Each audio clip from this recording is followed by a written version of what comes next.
안녕하십니까. 실리콘밸리에서 생생한 소식을, 정보를 라이브로 배달해드리는 더밀크 손재건입니다. 오늘은 여기 실리콘밸리에서 지난 2019년에 어떤 일이 있었는지를 리뷰해보는 그런 순서를 마련했습니다. 근데 테크 리뷰 7 이러면은 좀 약간 지루하잖아요. 그래서 2019년에 벌어진 앞으로 미래를 바꿀 일들을 정리를 했어요.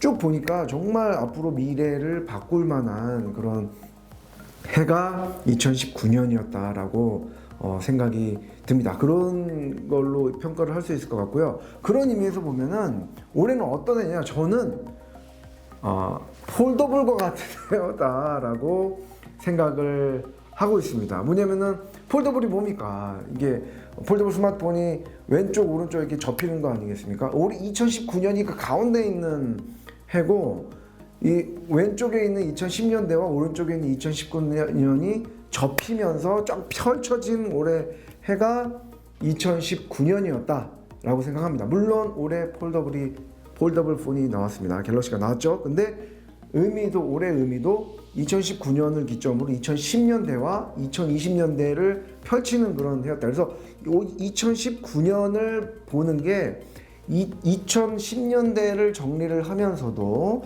2020년대를 펼치는 그런 볼 수 있는 스닉픽과 같은 해가 아니었나라고 생각합니다. 그래서 저는 정의를 내렸습니다. 2019년 흰지의 해, 흰지의 해, 이렇게 생각을 합니다. 이렇게 한번 리뷰를 해보겠고요. 첫 번째부터 일단 보시겠습니다. 그러니까 7위입니다. 2019년 어떤 일이 벌어졌는지 7위부터 해보겠습니다. 자, 7위 두둥탁. 빠밤. 어쨌든 틱톡이 크게 떴다. 틱톡입니다. 이제 2019년에 물론 이제 이게 나온 지는 좀 됐습니다. 2016년, 2017년부터 나왔는데 올해 틱톡의 해다라고 저는 생각을 합니다. 틱톡의 해다. 왜냐하면 물론 7위예요. 이게 7번째로 제가 잡았는데 1위와 비슷한 7위 이렇게 생각을 합니다. 왜냐하면 그래서 첫 번째를 했고요. 이 틱톡이 소셜 네트워크, 소셜 미디어의 지형을 앞으로 많이 바꿔놓을 것 같습니다. 물론 틱톡 그 자체, 서비스 그 자체도 있지만 지금 틱톡이 상징하는 여러 가지 것들이 2019년을 상징한다라고 저는 보여집니다. 왜냐면은 첫 번째로 틱톡 지금 1, 20대에서 제일 많이 보는 게 뭡니까? 유튜브와 틱톡입니다. 그리고 이 틱톡이 소셜 미디어인데 소셜 네트워크와 다른 소셜 미디어죠. 이게 2016년에 중국 스타트업 바이트댄스가 선보인 쇼폼 비디오이자 소셜 네트워크 서비스입니다. 이게 15세, 25세 제일 많이 쓰는 가장 어린 SNS로 꼽히고 있고요. 또 재밌는 게 창업은 물론 이제 이게 중국에서 했어요. 그리고 미국에서 와서 뮤지컬리를 인수를 했죠. 이러면서 이제 미국 시장에서도 진출을 했고, 뮤지컬리를 틱톡이 가져가면서 다시 이제 인벤트를 한 게 지금 틱톡 서비스입니다. 틱톡이 지난 1년간 올해 SNS를 꼽힐 만하죠. 다운로드 횟수가 무려 7억 5천만 회 정도 되고요. 이는 페이스북이나 인스타그램, 유튜브보다도 많습니다. 뭉칫돈도 벌리고 있는데요. 세콰이어 캐피털 등에서 투자를 했고, 손정희 회장이 이끄는 소프트뱅크도 30억 달러를 투자했습니다. 현재 기업 가치가 750억 달러인데요. 이게 뭐냐면 한국 돈으로 88조죠. 지금 현재에서 세계에서 가장 가치 높은 비상장 기업입니다. 이게 지금 틱톡이고요. 틱톡의 기업 가치도 이렇게 되고, 광고 매출도 원래 2017년만 해도 5% 정도 냈는데 지금 올 상반기까지 23% 상승을 했고요. 중국에서는 알리바바에 의해서 2등이에요. 지금 중국에서 난리가 났고 미국에서도 지금 난리가 났죠. 물론 지금 제가 틱톡만 오늘 틱톡 코너는 아닙니다. 틱톡만 따로 떼서 말씀을 좀 드리고 싶어요. 또 틱톡의 역사라든지, 그리고 틱톡이 왜 이렇게 뜨는지, 어떤 의미가 있는지 말씀을 드리고 싶은데, 또 이게 왜 7이냐라고 하면은 SNS가 지금 미국 시장을 이렇게 점유를 하면서 지금 이게 굉장히 좀 보안 이슈가 생겼어요. 왜냐면 이게 중국 SNS지 않습니까? 근데 미국 젊은 친구들이 많이 쓰고 있고, 심지어 이게 재밌는 게 지금 미군들이 쓰고 있어요. 그래서 미군에서 지금 금지시켰어요, 틱톡을. 왜냐하면 현재 이거는 틱톡에서 밝힌 거는 이거 아니다. 이거는 틱톡에서 나오는 서비스는 미국에서만 이렇게 저장이 되고 미국 내에서만 한다라고 했지만, 이 바이트댄스가 중국 회사이기 때문에, 모 회사가 원래 중국 회사죠. 그래서 중국의 법에 의하면 중국에서 원하면 다 그냥 가게 돼 있어요. 그러니까 이게 좀 이슈가 좀 큰 거죠. 그래서 이거를 금지해야 된다라고도 했고, 마크 저커버그 같은 경우는 틱톡이 검열하고 시위대, 그러니까 지금 검열하고 있고, 중국에서 또 그 예를 들면 홍콩을 이제 틱톡에서 검색을 하면 지금 홍콩 프로테스트가 나오는 게 아니고 홍콩 광고 이런 게만 나오는 거거든요. 그러니까 검열하고 있다. 그래서 마크 저커버그도 문제 제기를 하고 있었죠. 그래서 이 틱톡이 서비스로서도 그렇고 정치적으로도 큰 의미가 이렇게 이게 문제 제기가 되고 있어서, 미중 무역 전쟁 제2의 화웨이라고 지금 꼽히지 않습니까? 그래서 미중 무역 전쟁에도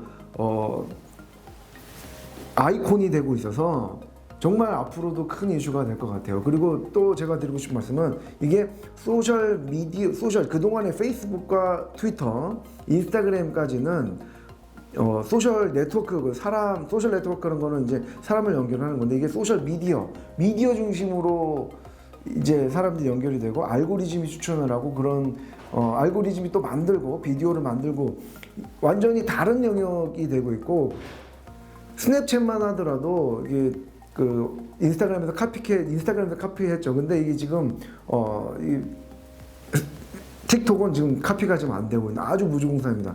굉장히 재밌는 거고, 앞으로 미래 미디어를 바꿀 만한 그런 서비스인데, 문제는 지금 미중 무역 전쟁 갈등으로 인해서 이게 성장에 제한이 있다는 거죠. 이것도 굉장히 포인트입니다. 그래서 저는 여러분들한테 틱톡의 올해 급부상, 이건 당연히 2019년에 가장 큰 사건 중에 하나다라고 보여지지만, 앞으로 2020년대를 지금 볼 수 있는 그런 이슈다라고 생각을 합니다. 제가 이 틱톡만 따로 이게 뭐 역사라든지 한번 딱 보고 싶어요. 그래서 그거는 틱톡만 따로 코너를 마련할 테니까 그때도 한번 잘 시청을 해주시고요. 그래서 오늘 첫 번째, 그러니까 7위는 틱톡이 떠다라고 말을 했습니다. 그러면 여섯 번째는 뭐냐?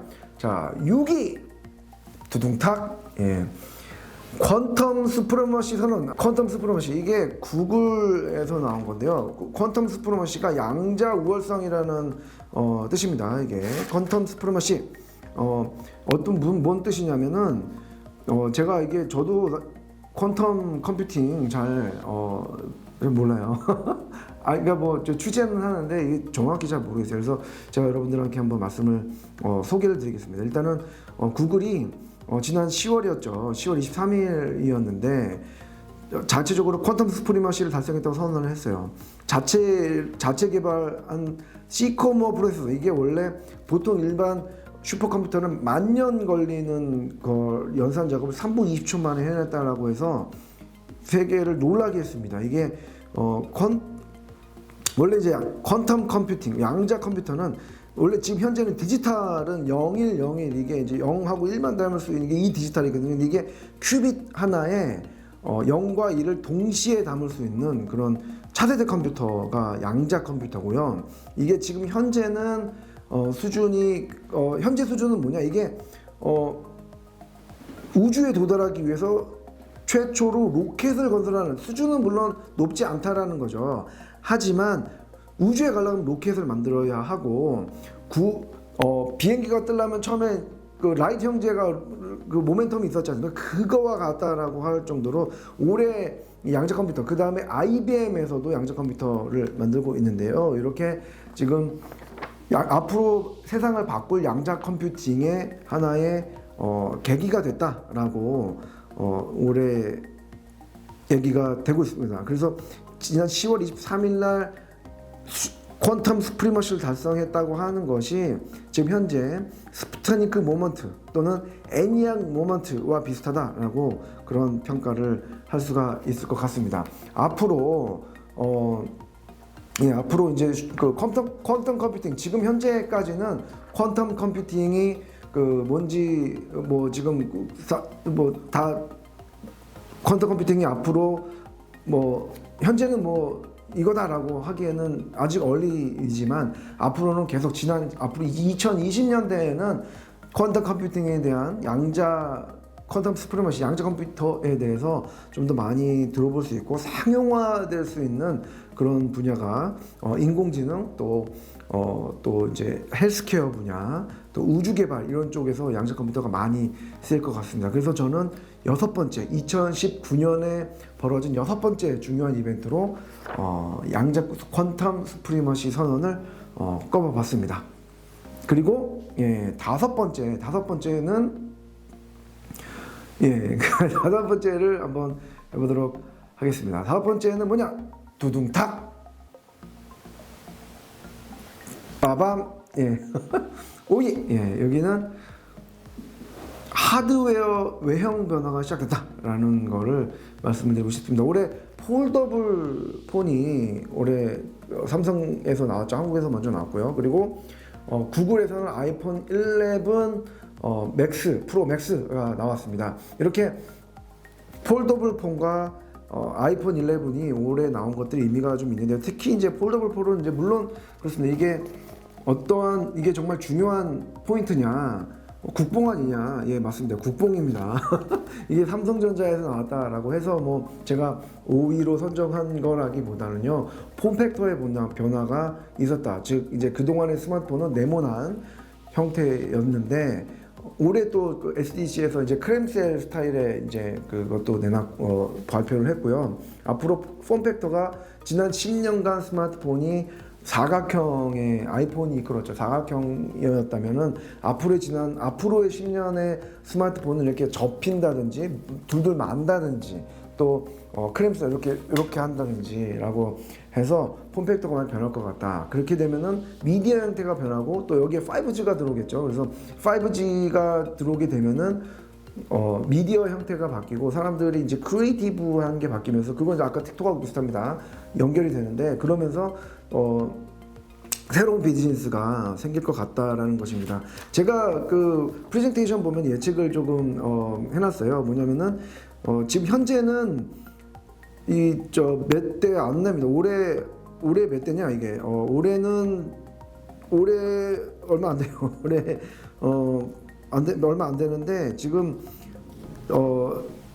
50만 대 수준인데 내년에는 500만 대, 이게 10배 늘어날 거라고 예측을 시장조사기관에서 예측을 했고요. 2023년에는 3,500만 대까지 연평균 190%의 성장률을 기록할 것이다라고 예측이 나와 있고요. 그 폴더블 폰이. 그리고 내년에도 2개 모델 이상 내놓는다라고 해서 앞으로 이 폴더블 폰이 주류까지는 아니더라도 이게 굉장히 5G와 연결이 돼서 폼팩터 변화에 큰 의미가 될 것 같습니다. 그리고 또 아이폰 11도 내년에도 아이폰이 또 2020년에 나오죠. 지금 아이폰 어떻게 보면 이제 혁신적인 변화라기보다는 인크리멘트, 즉 점진적인 변화라고 볼 수가 있는데요.